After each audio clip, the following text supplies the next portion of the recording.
Welcome to the Salmon Runs YouTube. Enjoy the video. You start by confirming prerequisites. You need an Android device running 6.0 or later, and the Play Store signed into the Google account you use. Once signed in, open Play Store and tap your profile icon. This accesses account and library controls. Make sure device security like PIN or fingerprint is enabled. Play Store will respect account-based settings and privacy.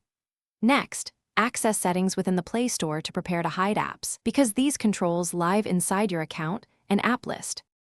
Now you perform the core hiding steps. Open Play Store, tap Profile Manage Apps and Device Manage. Select the app you want to hide, tap the three-dot menu for per app options.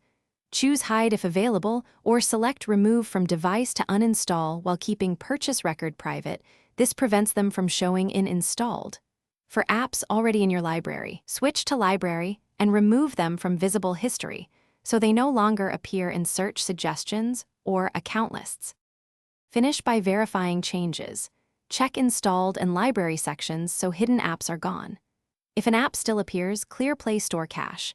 Android settings Apps Play Store storage clear cache, then reopen the store. Once done, sign out and back into Google Play or reboot the device to refresh account sync. If problems persist, ensure the app isn't a device admin or protected by family library restrictions. Remove those protections before hiding to avoid conflicts. Thanks for watching. Consider subscribing if we helped you.